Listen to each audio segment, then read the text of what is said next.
Hi there. Every Sunday, a group of autistic people get together and drop in. It's an informal group, but some of the things that people say deserve a bigger audience. So they give us permission for us to put them in an edited reel, and that's what we're here for.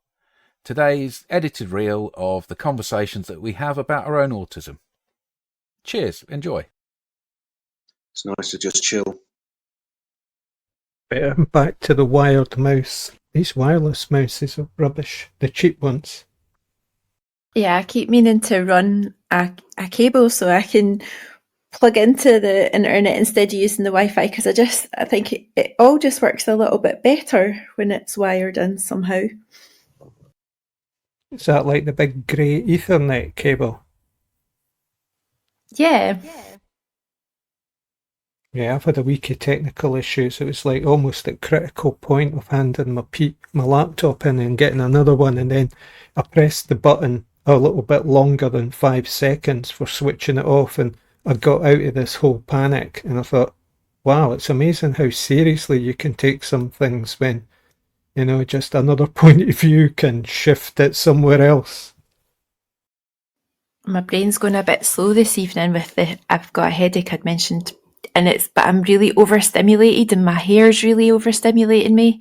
And I remember this happening before and shaving my head, and that's taken me years to grow my hair again, so I don't want to do it, but I need a comfy way for my hair not to be sore. I'm sure so many people can relate to this, but even tying it up would be sore. I wish it could just float for a little while. I got rid of all my hair ages ago because of that. I've got a crew cut, and it's so much more comfortable and easier and quicker to deal with. So it's something that I don't have to think about in the morning. I think that's part of it, just the laziness. I've just never been good at all that stuff. So I just got the clippers and got rid of the whole lot. Yeah, I find it really illuminating. When I tuned into my body, it was before I got my diagnosis. I think it had just kind of got to a peak point, and I'd been doing a bit of meditation work to get more in my body as well. And I was realising how uncomfortable I was, and I haven't worn a pair of jeans ever since then. Comfortable trousers and comfortable shoes. And it really is a lot better. Yeah, sounds like a carbon copy of me. Long since the heel's gone out the window, long since anything that was going to make me feel uncomfortable went out the window. You just have to find your real comfort place. It might give me some strange looks in the street, but you know what, as long as I'm comfortable, I don't really care. Yeah, I can see in the comments people talking about the comfort of having hair, and I've got mine quite long now, and I do feel quite cloaked by it as well. So it's always this trade-off between feeling able to kind of have my little cloak of hair and feeling the sensory kind of stuff when it isn't comfortable.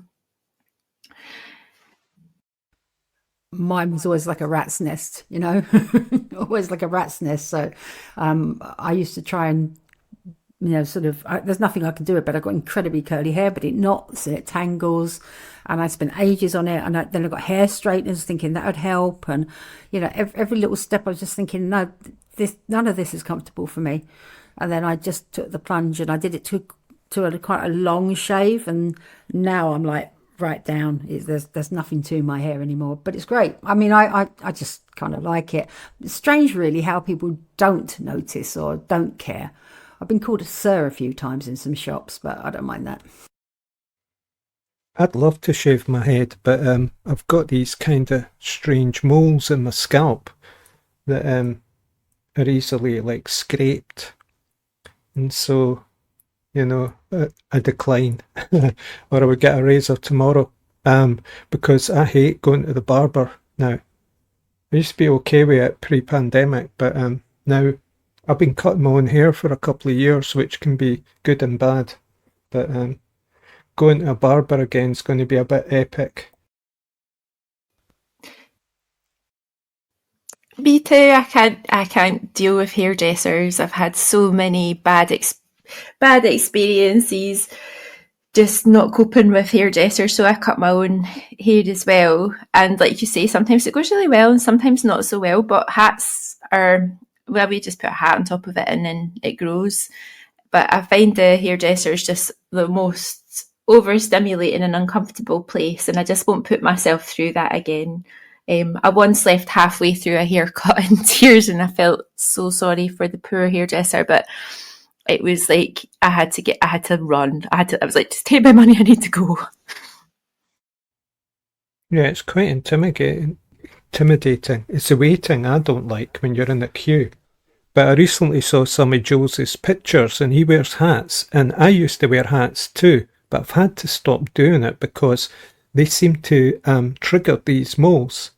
You know, it's like on the ridge line of the hat. You know, that little bit inside the hat, that silky bit. Male hats, if you see what I mean. Maybe not. But yeah, so I just had to stop wearing them, which is unfortunate.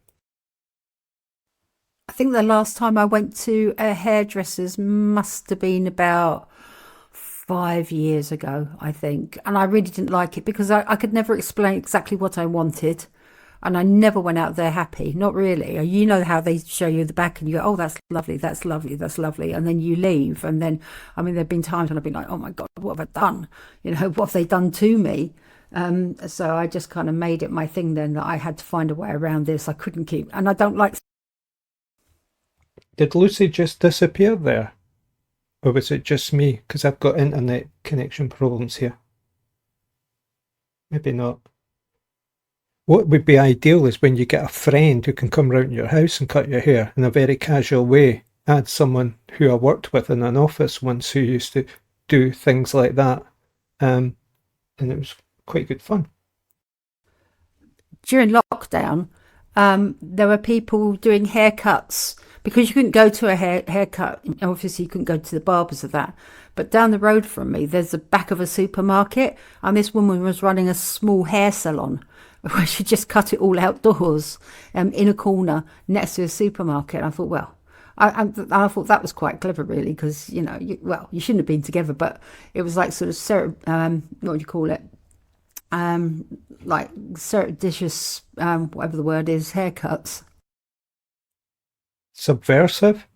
Yeah, I mean, we were allowed to be in the queues at the supermarket, if I remember back to those days. So you could possibly piggyback upon that situation to do something else while you were chatting away in the queue.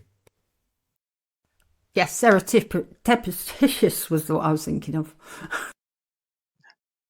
Close enough.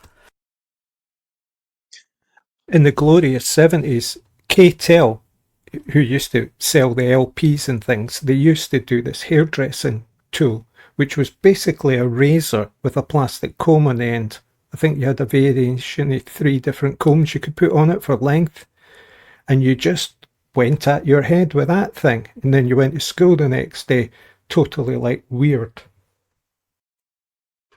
I was hoping to ask how people were finding listening back to their own voices. I think I've discussed this with Jules, that I'm a bit uncomfortable listening back to my own voice, and I've discovered this week that what might cause that is that within your own head, your own voice has these vibrations through your bones. And so when you hear it out with your own head, it sounds different. Yeah, I've been feeling uncomfortable a wee bit hearing my voice back, but sometimes it's more just the stuff I say that makes me feel uncomfortable when I hear it back. But I think you're right. I think it's the distorted way that it's not distorted to me, but the way that I'm used to hearing myself is different than others will. I think it's similar to, like, you know, the face you see in the mirror and then the face other people see, the mirror image. And I think that can be quite, that I find that stuff quite odd. I've got quite used to it. I don't mind it so much now. But like I said a few weeks ago, somebody heard one of my narrations and said that I sounded like somebody worked down a chip shop. So I thought I was awfully common, and made mention of the fact that they thought that I sounded like I don't know, sounded like really horrible, which didn't knock me back much, I've got to say, but, you know, it's an odd one. That definitely reflects more on the person saying that than you. That's horrible. Took it in my stride, really. It's fine, but it's you know, you just sort of think, oh, well, that's nice of you. Thanks for pointing that out. I won't remember that for the rest of my life. Yeah, and the thing that I was actually it wasn't this, by the way, it wasn't during one of these sessions. I do the recordings for my husband's podcast, and I think this person actually had something against my husband rather than me, and so he was just sort of shooting out insults about the podcast that we were doing. So I didn't take it too personally, because I think he was just trying to snipe. It's an awful thing to say, but I think they were just trying to snipe at us and just say how rubbish it all was and how rubbish we all were. But I got the brunt of it. But, you know, maybe I do sound like I work at a chippy. Who cares? Some people do. They're quite nice people. Friendly neighbourly banter, eh? Can't beat it. We have to rise above it, though. Oh, totally. And take it in context. That's what I was doing. I mean, they were having a go. And so that's what I'm the only voice on the podcast, you see. I do all the narration. I read all the stories and I go through the whole thing myself. We do that as a sort of like a smoke screen as to who's really writing this, which is my husband. So I'm guessing they're just thinking, I really can't grab hold of anything else. All the facts are right, all the figures are right, all this is right. But she sounds like she's a complete dope. I think some of us may be a wee bit sensitive to this, because in our youth and even in our adulthood, this was very often the way people just communicated with each other, was sniping and taking the piss and wind-ups. You know, it seemed to be common parlance where I grew up, and, you know, basically put me off a lot of socialising. Yeah, what I typed there is something I read this week, is that when you mask, you sometimes betray the fact that it's a performance, and so people who are quite comfortable in their neurotypicality or standard behaviour kind of pick up on little clues coming out from you. And I think sometimes maybe a lot of that wind up was testing, you know, like your performance, as it were. You see how real you were, in a sense. Another wee theme that came up this week is the ill-fitting denture down at the dentist. So these little themes during the week for me of like the ill-fitting and misalignment kept coming up, and they're kind of like spread out into everything, you know, the kind of post-diagnosis experience as well, reflecting back on things. It's like how the body can feel misaligned and goes out of shape and then overcompensates in another way. And the bite of your mouth when you get a denture, this whole thing of like having to align yourself again with a kind of rest or relaxed position. So it'll take time, and I've got my old ones in just now so that I don't get a bit sore during this. But it just made me think about that, because it's not just these physical things in our bodies, although mostly it is. It's out in the environment too, how we fit in with the environment, and communication and connection and relationship and blah, blah, blah. It does make an amazing difference when there's spaces in the collective that you can fit in and be comfortable. I've got one space that I can think of that I've really kind of grown to feel become comfortable there, and it's been a group I've been part of for about 2 years. So it takes a lot of time, but I think that the reason that it isn't ill-fitting, it's been because there was a really good opportunity from the beginning for everybody to be authentic, and respect one another's boundaries, and it's grown from that authenticity to actually be the sort of thing that just challenges this idea that you'll always not fit, that I'll always not fit in. And it's only, it's only once a week, it's only for a couple of hours, but it's really nice to have a place where there's not that old familiar kind of pain, but actually something that is quite challenging in its own right, because it's emergent, it's new, it's not just like the same old, and it can be challenging, but it's not just like that experience of just having that same point just hit again and again and again. I love your use of words sometimes, Nicola. It's like you've been raiding my wee word box. Do you remember at junior school, when the first year at school, they would give you a wee box full of like words, like 3-letter words and 4-letter words written on paper. And it was often, the box was kind of like an old tobacco tin or something. And it was like, what was your word today? So emergence, yeah, and same old. But I'm curious as to where you find this space currently. Is it anything related to the post-diagnosis group or not? Because I'm in my second week of that thing, and I don't think it's going to lead to anything, but I'm persevering. It's an in-person peer support space. It's not connected to the autism world. I found it more through the trauma world. And I think that there's a real power in an in-person space, because honestly, like, it was baby steps into feeling comfortable there. But it's made me this is the group that's made me so passionate about peer support, and started to study peer support around the world. And it's become a bit of an obsession, to be honest, and a good one, I think. Well, it's like sharing the work, sharing your self-discovery and your self-work, It's like in the environment, not just keeping it all at home. Yeah, and it really is one of the things in peer support and recovery that I've come to really appreciate is the idea that your own recovery story is a resource that you can share with other people, and the things that you learn to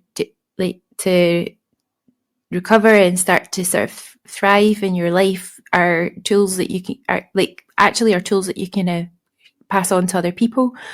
And there's it's a different focus from like, oh, what's it like to live with like trauma or whatever the peer support issue is. It's not all the kind of hard stuff. It's like, well, it's that there's a real focus on what does work, and I think I like it because it's like really non-hierarchical, and part of the gift I think that you can pass on there is an example of like your own example of looking after yourself, so it can help you to switch out of that overgiving and kind of unhealthy way of helping, to be much more about being a role model, about how you manage your own boundaries and energy, and yeah, like a shared space. I sometimes feel trauma can be diffuse and quite fluid and involving more than one person, obviously, It's just thoughts on what you're saying. Thanks for that. I think that I know that there's a lot of autistic people who would probably also meet criteria for like complex PTSD, just through the experience of existing as an autistic person in the world, especially with especially, I don't know if it's especially, but for, you know, I think back to school in like the 80s and 90s, and there's a lot of trauma from there, I would say. And I see a lot of educational trauma in people that I come across in my kind of volunteering. And so, yeah, I think recovery can be, and peer support can be quite helpful for a lot of folk. It's like the poor wee plants have not been well looked after, have they?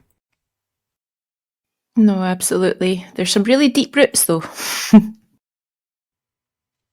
Here's to the weeds. Yeah, I think there's over 200 different kinds of dandelions, and like when you start to look around and notice them, you're like, oh, that dandelion's got different leaves than the next dandelion, and those have got different ones as well. It's quite fun. I think dandelions are quite they're quite a good plant for thinking about being tough and holding on, because you can see them growing like anywhere.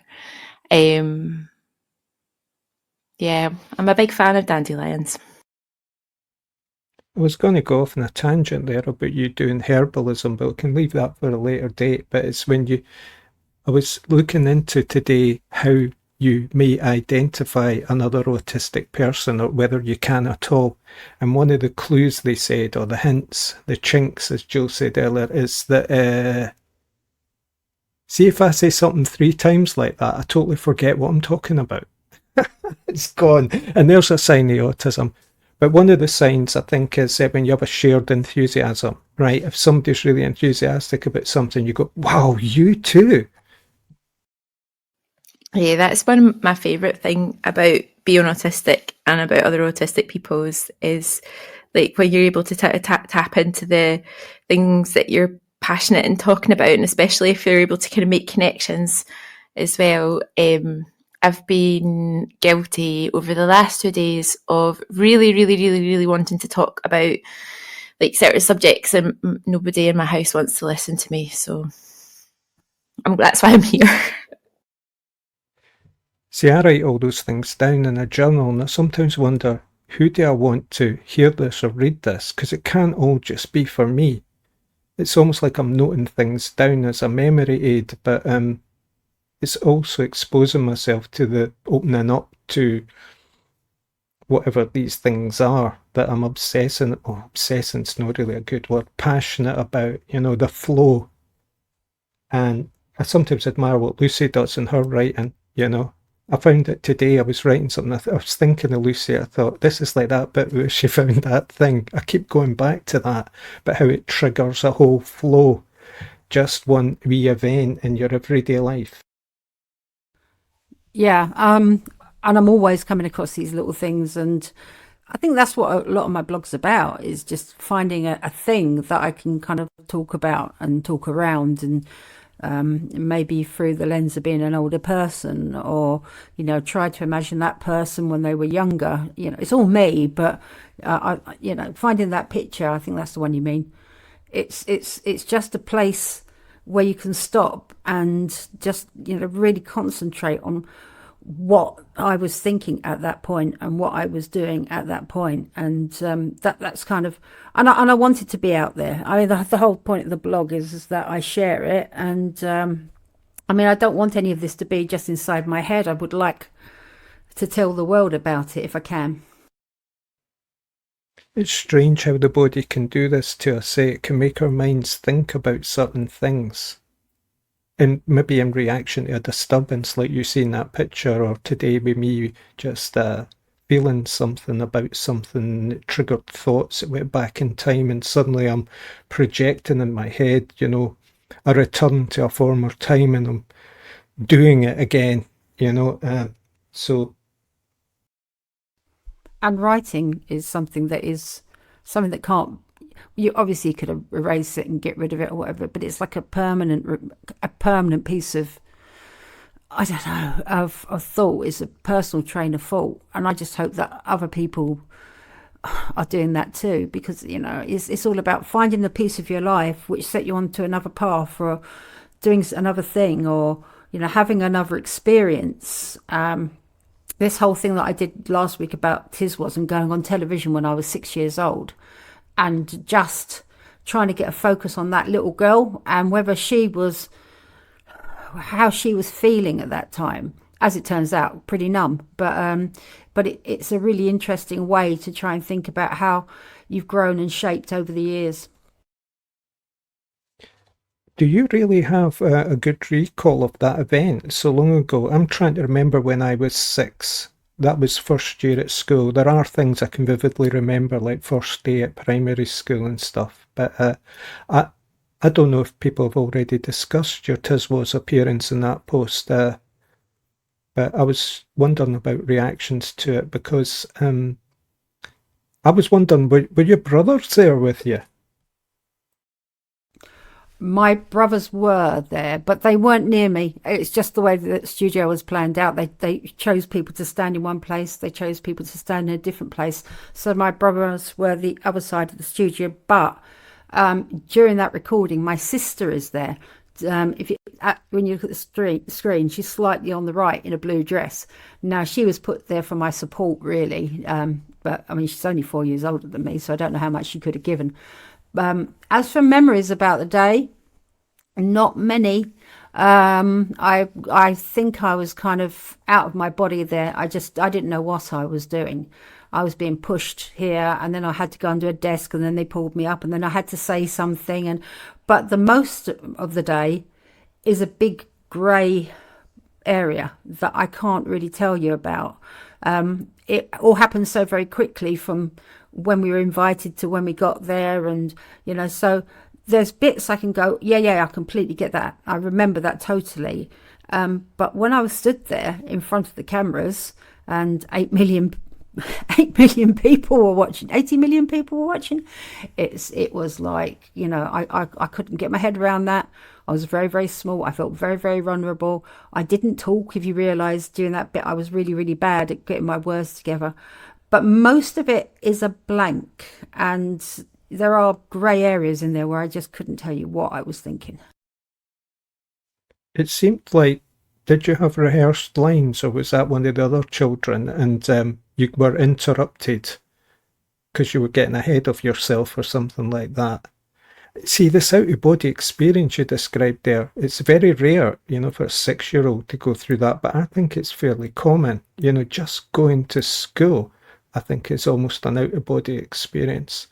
I remember being asked to speak for the first time in public in front of people I didn't know, and I think where a lot of my things begin there.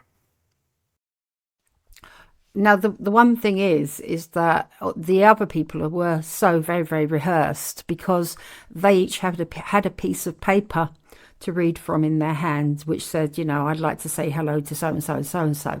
Now, I know that morning, my dad got the piece of paper and put it inside a book, Rupert the Bear book, and he forgot to take it out of that book and bring it with me.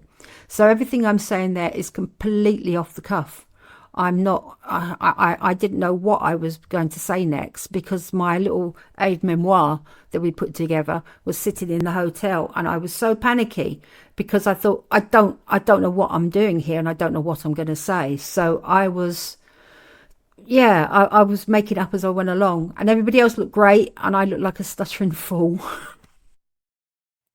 No, you look great. You were a wee sweetheart. You just look... I felt for you, though, because I thought you might have been a bit lonely and a bit... Yeah. It's a heavy thing for a kid. Bewildered is the word, I think. Just bewildered. But, who wouldn't be in that situation? It was something really big. And on the way down, like I say, my brother was teasing me and letting me know just how many people would be watching, and he would talk about a region. My brother has got this like encyclopedic knowledge of every TV region there was at the time, and he was saying they will see you in the Channel Islands, they're going to see you up in Scotland, they're going to see you down in Wales, and so he was really building the fear into me, which is something my brother would do, but I don't think he meant it mean. And so, I was just, everything was winding up to get me there. And then I just blanked because I am somewhere in my little body. I was just thinking, I've just got to get through this. Yeah, I got this vague impression your brother was like almost not using you, but you were his proxy. Because weren't you all involved in making the creation that won the competition? But you were the representative, I imagine, who was appearing. Yeah, because I was 6 years old and I was actually able to enter the competition. You couldn't be if you're over. It was called the under-8s competition, was what it was called, and neither of my brother nor my sister were under 8, so I was the candidate, and they did do it as a collaboration.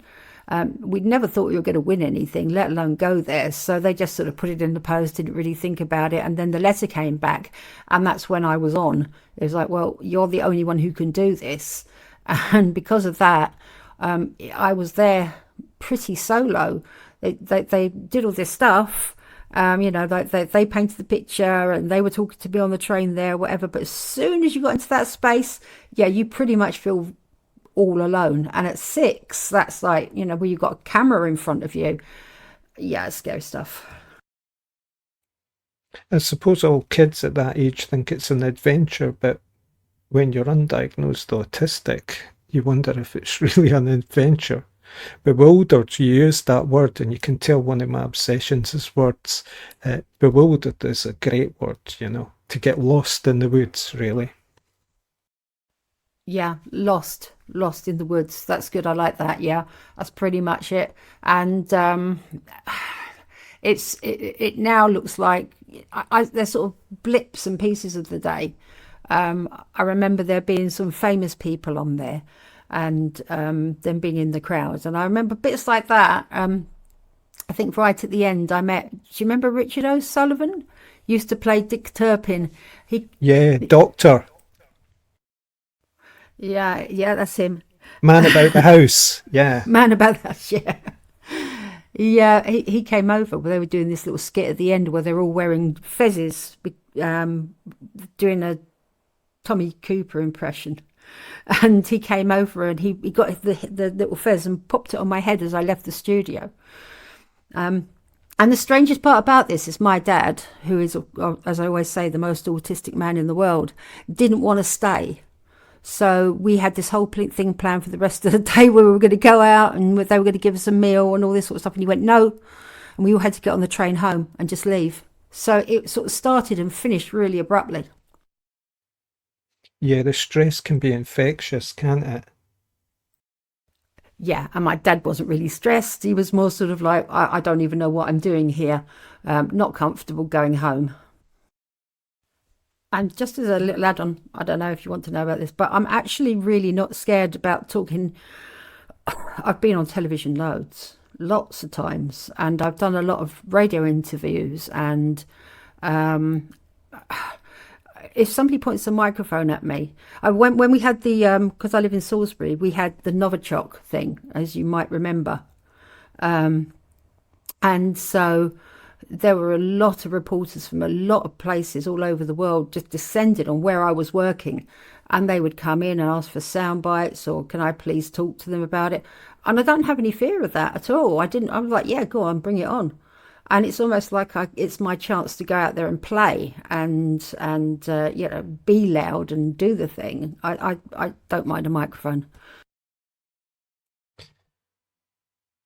So we had 2 big chats this week. I don't know, it's maybe a wee bit late to get into it now because there's like, 2 minutes left or maybe 6 minutes left. But, they were odd little conversations. The second one was nice with a guy from Texas.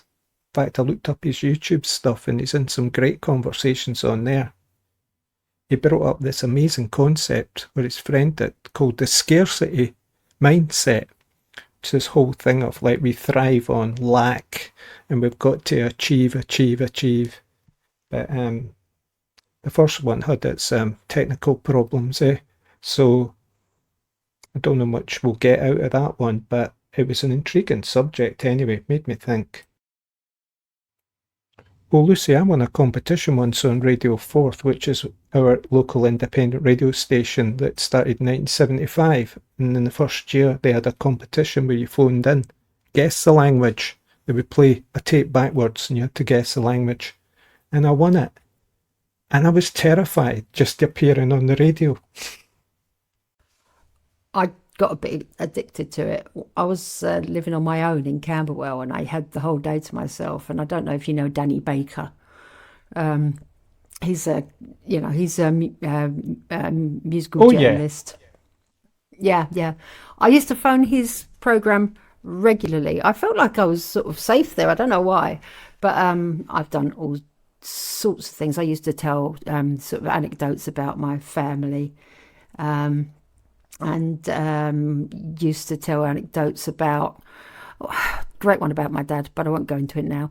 But, you know, there was a time when I did the Umbongo tune as slowly as I could for him. So it was all languid. And, you know, I just do these silly things. Nobody knows who I am. His morning radio show was famed. He's now on tour. He's a rack on tour, actually, but he's on tour now. And he's unstoppable, isn't he, in the way he talks. And I feel that's great for him because it was like a decade or two ago that he had a big health scare. So, yeah, it's great to see him still going because he's one of these great enthusiasts. I got to meet him a few years back through my work when I was working in the little, what do you call it? It was an entertainment place that I worked down the road, and I got to meet him because he was doing one of his talks, and I went to hear that as well. Yeah, I mean, he's really interesting. He's had a really interesting life, so and he's a really nice bloke with it. So yeah, and I always felt he's a comfortable space, and he's got the same accent as me, which is great. He's Millwall, isn't he? 100%. But that's probably mostly because that's where he comes from. He lives not very far away from where I was, so he's a South East Londoner. An ex-record shop owner, an ambition we all had in our youth. Oh, absolutely, yeah. And then he went into journalism after that. So, and he used to do the what was he called? The Sniffing Glue fanzine that he used to do as well. So that's how he got into it, I guess. Was that not Mark Perry? Sorry. Think he worked with someone. That's possibly them. But yeah, he was part of the Sniffing Glue thing. I'm looking for some kind of signal from our hosts that, timings and things. We've got some baked potatoes that need microwaved. Yeah, my new air fryer awaits me in the kitchen. Oh, fun and games. My neighbour got one, and then he refused to clean it, and now the stair stinks. Do have to wash it occasionally, or else it will smell of everything. Well, it's 5:44 now, so our drop-in hour is finished, and thank you to all the people who have texted, and also to the people who have put their voices to this that are going to allow us to put some of those words out into the podcast. If you join us here at the 444, your voice isn't recorded, your text isn't recorded, but the people here have given permission so that it's an example for others. See you again, always reliably, Sunday, 4:44 p.m. Cheers, guys.